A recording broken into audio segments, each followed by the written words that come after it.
Sean? Huh? Yes, I'm Sean. Sean? Oh my god. It's really you. Who are you? Sean, it's me. I'm your mom. Father, what's going on? What's happening? Sean, Daddy's gone, but I'm here. Mommy's here now. What's going on? Father? Father! Shh. It'll be okay, Sean. Mommy's here now. I don't know you. Go away. Father! Father, help me! There's someone here, help me! Please, Sean. I'm your mother. To talk to me. Just open the door. Father? Father, help me! She's trying to take me! Father? Father, help me!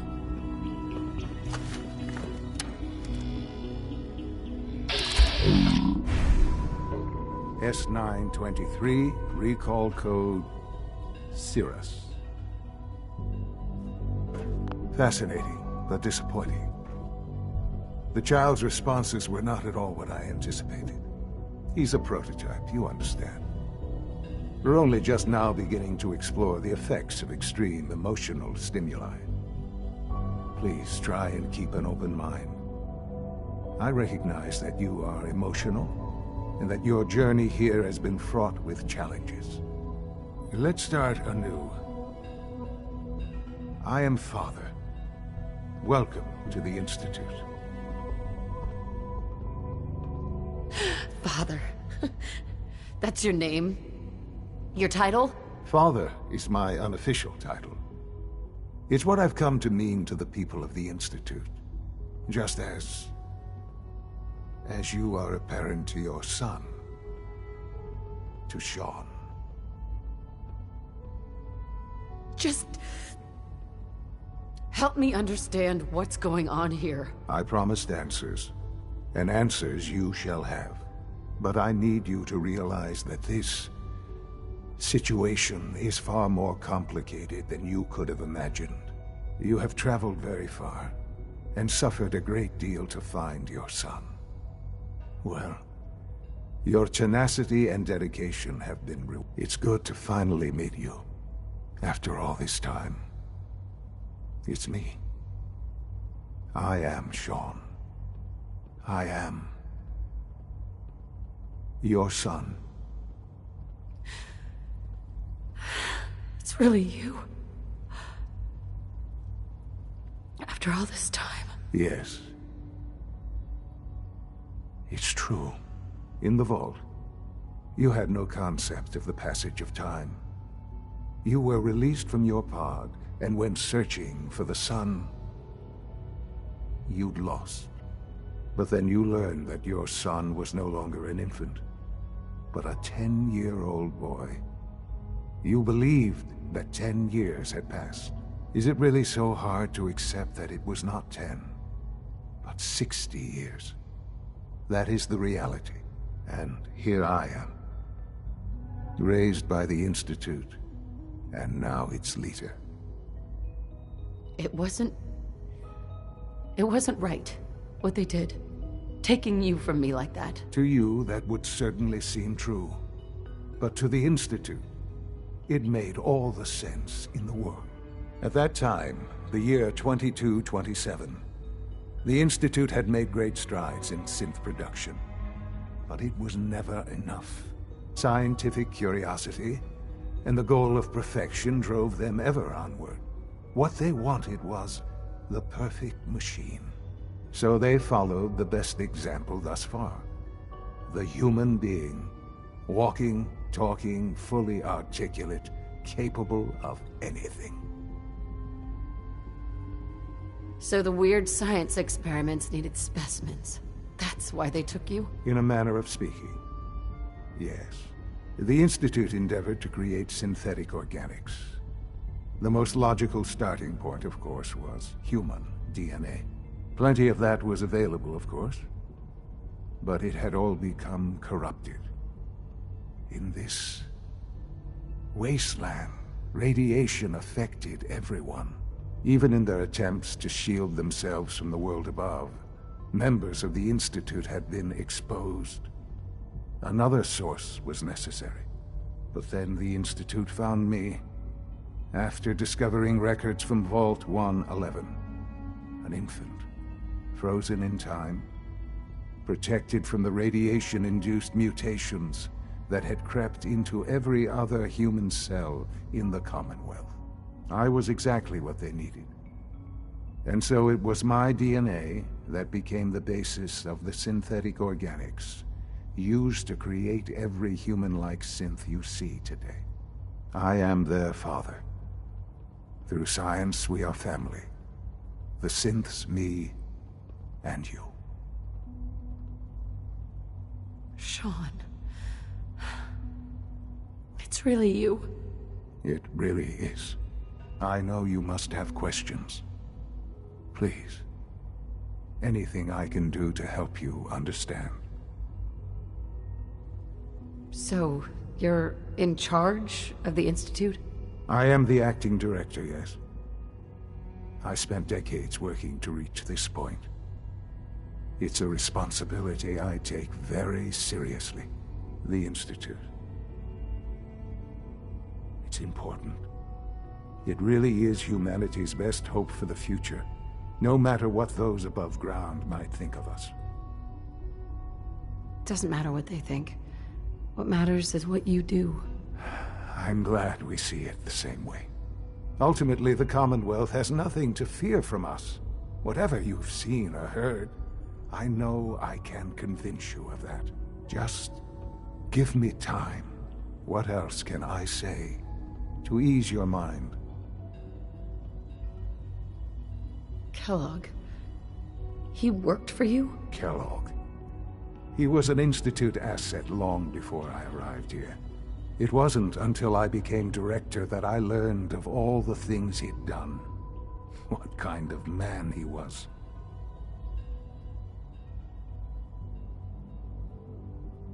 After what I've seen, I pity the man.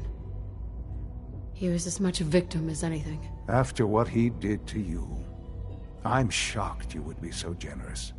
But yes, I understand you've experienced things. Perhaps you ended up knowing him better. I, for one, will never truly forgive him. The Institute took advantage of Kellogg's vicious nature. I will freely admit that. Institute technology prolonged his life, and his usefulness far beyond any normal human lifespan. He never failed the Institute, but his cruelty became more apparent with every completed objective. I won't lie. It's no coincidence your path crossed his. It seemed a fitting way to allow you, us, to have some amount of revenge. What else can I say to ease your mind? Your father. He never got to see you grow up. Yes. What happened to him was... I've gone over the records of the incident, of course. It seems what happened to him was an unfortunate bit of collateral damage. For many years, I never questioned who my parents were. I accepted my situation, and that was that. With old age comes regret. And asking what if more often. But what matters now is that you and I have a chance to begin again. I know there's more for us to discuss, but the Institute is on the verge of some important breakthroughs. Your presence would be appreciated as we approach them. I've been a part of something amazing here. I've helped to build a life for myself and the people of the Institute. And now, after all these years, you have an opportunity to help with that. Doesn't that intrigue you? Isn't that what you want? Maybe. I don't know. This is so much to take in. I know. And I am sorry. You have been through so much in such a short time. The Institute can provide a better life than anything above ground. You've been in the Commonwealth. You've seen what it's like. I assure you that you are better off with us.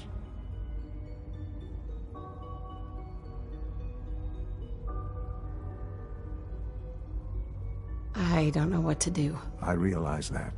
It's why I'm trying to help you. I hope that you can see that rationally.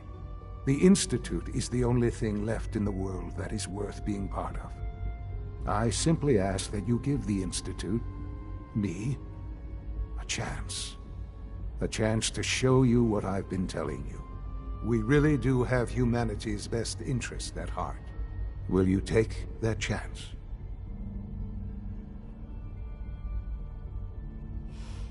I just don't know. Just give it time. Give the Institute a chance. The Institute is now your home as much as it is mine. Please take some time, get to know it. Meet the people you'll be working with. You'll want to introduce yourself to the division heads. Dr. Fillmore in Facilities, Dr. Ayo in SRB, Dr. Holdren in Bioscience, and finally Dr. Lee in Advanced Systems. They've all been notified of your arrival, of course. Meet them, and then we'll discuss what comes next.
It's an honor to have you here, ma'am. Good to see you. Almost done. Just need to tighten up this primary drive servo. That's the third primary drive breakdown this year. As far as I'm concerned, the phase-out on these older models can't come soon enough. Oh, I don't know. Most of them have lasted long past their projected lifespans. If you ask me, they were built pretty well. I can't argue with that. Even so, I'm ready to see the full Gen 3 roll out. There we go. All set. Unit, you can return to duty. Thank you, ma'am. Thanks again. Of course. The Institute's a big place. It might take a while to learn where everything is. We're all looking forward to working with you.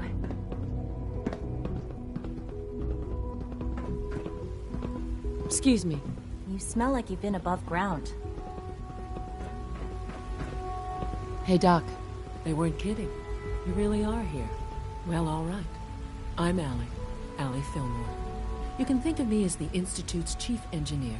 When Father told us about you, I could hardly believe it. You've been through so much, I think most people would have just given up.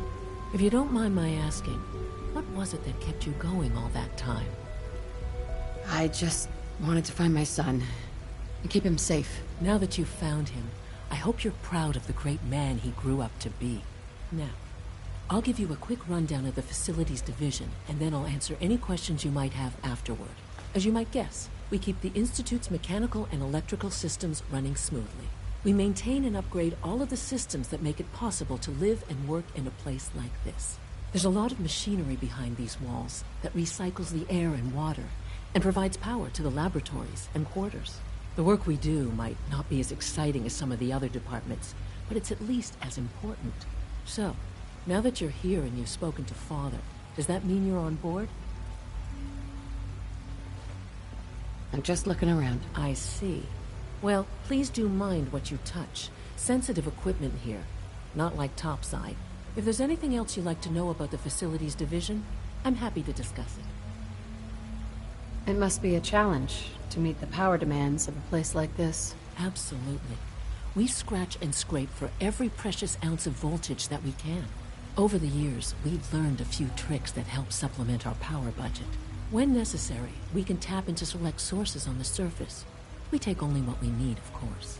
Fortunately, Advanced Systems is always working on new solutions to generate more energy. It's a good thing, too, because the demand is always increasing. You don't even want to know what a single use of the molecular dematerializer consumes.